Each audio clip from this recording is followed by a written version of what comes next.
Hello, good morning to all. जैसा कि आप सब जानते हैं, हम यहाँ पे यूजीसी नेट पेपर फर्स्ट कर रहे हैं और हमारी यूनिट फर्स्ट हमने शुरू कर रखी है। वहाँ पे हमने अपना कॉन्सेप्ट ऑफ टीचिंग और सेकंड पार्ट था जो लर्नर कैरेक्टरिस्टिक्स, वो हमने यहाँ पे कर लिया है। और इसका जो नेक्स्ट सब पार्ट है वो क्या है हमारा, factor affecting teaching related to teacher. यानी कि जो एक टीचर है उसकी टीचिंग को अफेक्ट करने वाले फैक्टर्स होते हैं, कुछ कारक होते हैं प्रभावित करने वाले, कुछ तत्व होते हैं। जैसे कि खुद टीचर होता है, फिर लर्नर होता है, फिर उसका सपोर्ट मटेरियल होता है, उसकी फैसिलिटीज़ होती हैं जो इंस्ट्रक्शनल फैसिलिटीज़ दी जाती हैं, उसके बाद क्लासरूम एनवायरनमेंट होता है और इंस्टीट्यूट होता है। जैसे जो टीचर होता है वो खुद भी अपनी टीचिंग को बहुत ही अफेक्ट करता है। कुछ लर्नर से रिलेटेड फैक्टर होते हैं, यानी कि जो आपका स्टूडेंट होता है। फिर है सपोर्ट मटेरियल, इट मीन्स वो जो चीज़ें यूज़ करता है, जो उसको सपोर्ट करता है, टीचिंग एड्स जो यूज़ करता है, जैसे कि उसकी जो टीचिंग है वो इफ़ेक्टिवली हो पाए। फिर है इंस्ट्रक्शनल फैसिलिटीज़, जो कि उसको निर्देशन देने में, उसको अनुदेशन देने में जो फैसिलिटीज़, जो सुविधाएं उसको मिलती हैं वो। नेक्स्ट है क्लासरूम में जो वो माहौल बनाते हैं वो, और आपका इंस्टीट्यूट, जिस संस्था में टीचर काम करता है। ये सारे फैक्टर ऐसे होते हैं जो इफ़ेक्टिव टीचिंग को अफेक्ट करते हैं। जो पहला हमारा पॉइंट है फैक्टर्स में वो क्या है, एजुकेशनल क्वालिफिकेशन ऑफ टीचर, यानी कि शिक्षक की शैक्षिक योग्यता।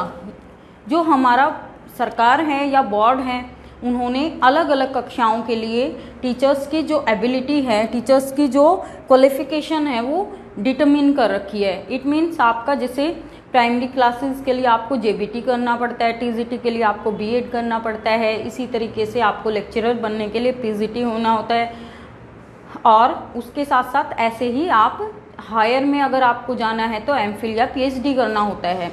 इसी के बाद जैसे एचटेट, सीटेट और नेट, ये सब आपका एक क्राइटेरिया बना दिया जाता है जो कि आपकी शैक्षिक योग्यता भी आपकी टीचिंग को बहुत ही अफेक्ट करती है। क्योंकि ये जो कोर्स होते हैं ये ऐसे कोर्स होते हैं जो टीचर को ट्रेन करते हैं ताकि वो क्लास में इफ़ेक्टिवली टीच कर पाए। दूसरा जो है हमारा पॉइंट वो है टीचिंग स्किल, यानी कि टीचर्स में कुछ टीचर ऐसे होते हैं जिनमें इनेट एबिलिटी होती है, यानी कि जन्मजात टीचिंग स्किल्स पाई जाती हैं। वो बहुत ही अच्छा कौशल उनमें होता है, जिससे उनकी लिसनिंग ज़बरदस्त होती है, उनकी रीडिंग, उनकी राइटिंग, उनकी स्पीकिंग। तो वो सारी चीज़ें जो हैं वो भी उसकी टीचिंग को अफेक्ट करती हैं। तो कुछ में इनेट होता है, कुछ को एफर्ट करके ये सारी स्किल्स जो हैं वो सीखनी पड़ती हैं। अब एक्सपीरियंस ऑफ टीचर, अब कुछ टीचर ऐसे होते हैं जिनको काफ़ी अनुभव होता है बहुत सालों का, और कुछ होते हैं एकदम से फ्रेशर होते हैं। अब एक जो न्यू टीचर है वो क्लास को डील कर रहा है तो उसको बहुत सारी प्रॉब्लम्स वहाँ पे फेस करनी पड़ती हैं। बच्चे जब क्वेश्चनिंग करते हैं तो वो अच्छे से रिस्पॉन्ड नहीं कर पाता है, और जैसे ही आपका एक एक्सपीरियंस टीचर क्लास को टीच करेगा तो वो उसको क्लासरूम मैनेजमेंट का पता होता है, क्लास को वो बहुत ही इफेक्टिवली कंट्रोल कर पाता है, क्वेश्चनिंग का रिस्पॉन्ड बहुत ही अच्छे से वो कर पाता है। फिर है नेक्स्ट है हमारा क्लासरूम एनवायरनमेंट, कि भाई जो हमारा टीचर होता है टीचिंग लर्निंग प्रोसेस को ईजी बनाने के लिए, उसको इफ़ेक्टिव प्रभावशाली बनाने के लिए जो टीचर है उसको जो क्लास है, क्लास में एक माहौल क्रिएट करना पड़ता है टीचिंग का। वो सारा हमारा टीचिंग को इफ़ेक्ट करता है, इन्फ्लुएंस करता है। तो जैसे कि क्लास में सारी ही सुविधाएं आती हैं, proper arrangements of benches, lights, या फिर आपका बोर्ड, या फिर जो भी आपके टीचिंग एड्स होते हैं वो। नेक्स्ट है हमारा इकोनॉमिक फैक्टर, आर्थिक जो भी है तत्व, यानी कि अगर जो हमारा टीचर है उसको इकोनॉमिकली भी फ्री होना चाहिए, उसके ऊपर यानी कि आर्थिक रूप से कोई बर्डन ना हो, उसको पैसे की या फाइनेंशियली कोई भी तंगी ना हो या उसको टेंशन ना हो। अगर उसको फाइनेंशियली घर की टेंशन रहती है कि भाई पैसे का भी करना था, उधर भी देने थे, लेने थे, तो वो क्या करता है, जब वो क्लास में टीच कर रहा होता है तो माइंड में साइमल्टेनियसली उसी टाइम वो चीज़ें भी साथ साथ चलती रहती है कि घर जाके क्या होगा, पैसे का कैसे मैं अरेंज कर पाऊँगा, तो वो सारी चीज़ें उसकी जो इफ़ेक्टिव टीचिंग है उसको बहुत ही इन्फ्लुएंस करती है, बहुत ही प्रभावित करती हैं नेगेटिवली।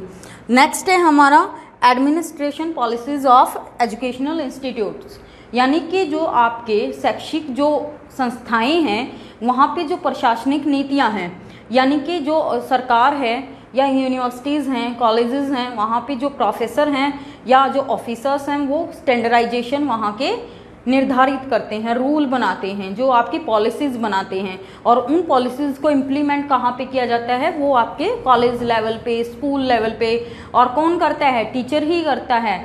हमारा जो स्कूल का प्रशासन यानी इंस्टीट्यूट का जो एडमिनिस्ट्रेशन है वो, या स्कूल में बोल लीजिए आपका हेड है या सुपरवाइज़र है, प्रिंसिपल है, और इनका जो सबका एक टीचर के साथ कोऑर्डिनेशन होना चाहिए, दोनों में तालमेल होना बहुत ज़रूरी है।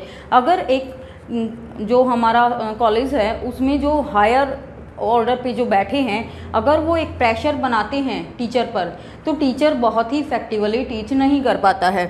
नेक्स्ट है हमारा सब्जेक्ट मैटर। ये जो है हमारी प्री रिक्विजिट ऑफ टीचिंग है, यानी कि आप अपनी टीचिंग को तभी इफेक्टिवली बना पाओगे जब आप अपने सब्जेक्ट के एक्सपर्ट्स हो। मतलब कि जिनको अपने विषय का ज्ञान नहीं होता है प्रॉपरली, तो वो बहुत ही अच्छी तरीके से नहीं पढ़ा पाते हैं। और कई बार क्या होता है कि आप ट्रेनिंग लेने के बाद, आप एक्सपर्ट होने के बाद ही आप बहुत अच्छा टीच कर पाते हो।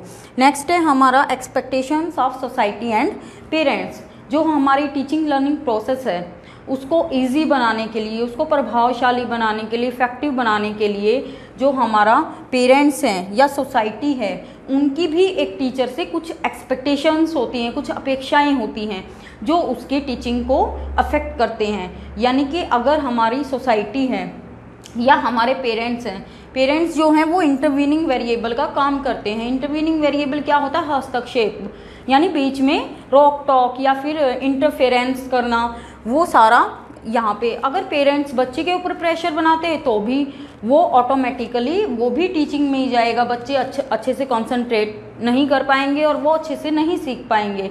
और अगर पेरेंट्स टीचर को एनफोर्स करते हैं किसी चीज़ के लिए या उन पे प्रेशर बनाते हैं तो टीचर भी इफ़ेक्टिवली टीच नहीं कर पाएगा।